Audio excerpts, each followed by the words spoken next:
the possibility of a significant difference of opinion, maybe even at cross purposes between Israel and the United States on Iran, is something that obviously troubles a lot of us. You've raised that as a possibility.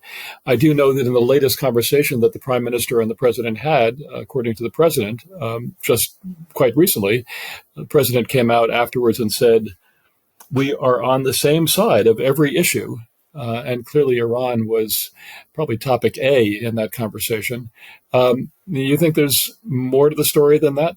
Well, again, this is from Israelis. What they'll say is there's three phases to every relationship between Israel and U.S. administration. So there's the honeymoon phase, and it's over. It ended on that second visit when Netanyahu came to Washington recently. And the second phase is where you agree in public but disagree in private.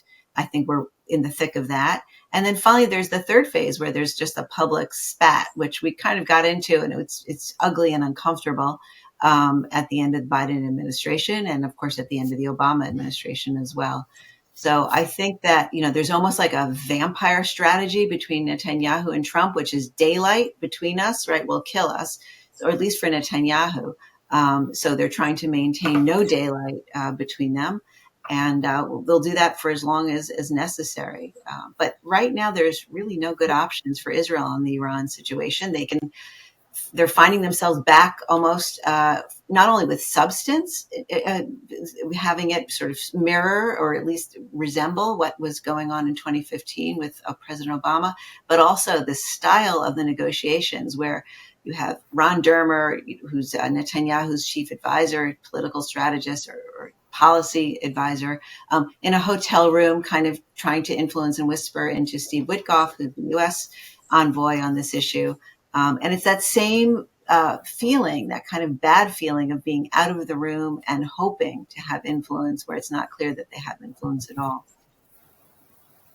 It's quite interesting, isn't it, to see comments coming from the Trump administration's team that do sound an awful lot like the Joint Comprehensive Plan of Action of 2015. The idea of accepting the notion that Iran will have enrichment capacity, which had been something that, many certainly on the right and many who were very concerned about the possibility of Iran ultimately being able to, again, gather the necessary quantity of highly enriched uranium to make a bomb, did not accept the notion that Iran would have the right to enrich, which is not guaranteed in the Nuclear Non-Proliferation Treaty of 1970, even though the Iranians maintain that it is. And now you have a Trump administration that basically is saying, okay, I guess it could be 3.67%, but no more. And there'll be, I guess, more intrusive inspections. But, we heard very similar lines in 2015 from the Obama administration. So I'm just wondering how the people around the president will spin that, including Marco Rubio, who, as a senator, was quite opposed to that kind of a notion. How do you interpret what are clearly mixed signals coming from the Trump team on their efforts to achieve some kind of a deal, obviously preferring a deal to military action, but some kind of a deal between the United States and Iran?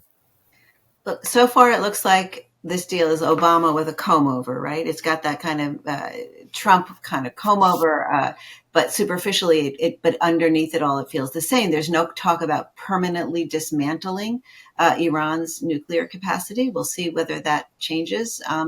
And the other condition is this kind of credible threat of military force. Will the leaked story to the New York Times undermine that? I mean, I just remember hearing Secretary Kerry say so many times all options are on the table. And I'm hearing that again from Trump officials. And Iran doesn't respond to options on the table. They respond to a gun to the head. So don't bother with talking about options on the table. And I think that's what Netanyahu's really struggling with. It'll be very interesting to see. The timeline is unrealistic, 2 months. It took years and years of careful technical negotiations under Obama. If the timeline might somehow move things, Netanyahu is eager to take advantage of that window of opportunity, perhaps to launch a military strike. In fact, I think what they would prefer is to launch a strike. They understand they can't completely wipe out Iran's capacity, and then negotiate a better deal, sort of like the Hezbollah model of what we saw in Lebanon. I mean, that's why Netanyahu hands out that golden beeper, right? Why is that his gift? That's what he brought to the White House to Trump. What he's trying to say, it's not only about being strong, it's about being smart. Because Israel's failure on October 7th wasn't really a failure of strength, it was a failure of intelligence. So that's always been Israel's comparative advantage. And the question is, does Trump value that? Or is it all about, like I said, about, business deals and trade? Israel doesn't have that same kind of wealth to offer. Very interesting.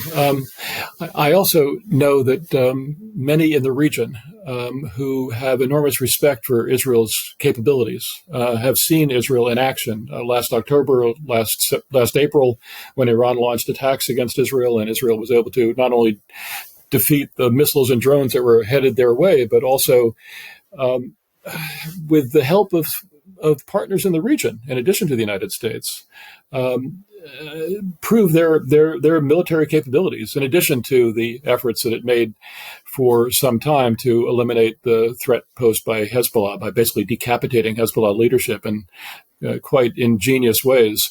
I'm wondering to what extent the region is rooting for an elimination of the Iranian threat in the same way that Israel does. Well, I think that, again, to compare to the Obama days, I think Saudi Arabia and the other Gulf, the Gulf moderate states, they were really worried about a deal with Iran isolating them. Today, it really isn't a fear of isolation. It's a fear of escalation, because they're focused on their vision 2030. Saudi Arabia has an economic program diversifying away from oil. So they're for stability now. They don't want, to see a big blow up.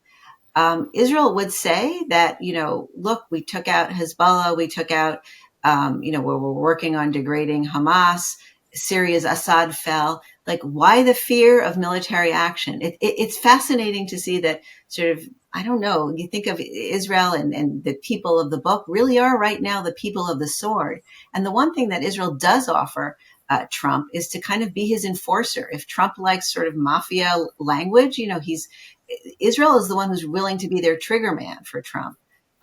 Do the Saudis need that at this point? Maybe they feel like they don't, because Israel's already done the work for them. And now that they negotiated this kind of calm for calm agreement with Iran, which China brokered shortly before the October 7th attack, maybe they don't need Israel anymore, which is ironic, fascinating, and for Israel quite sad.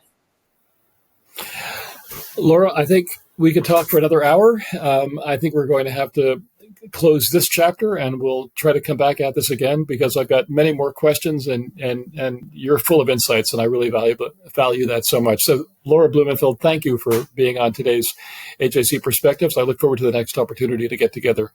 Thank you. This was terrific. Thank you.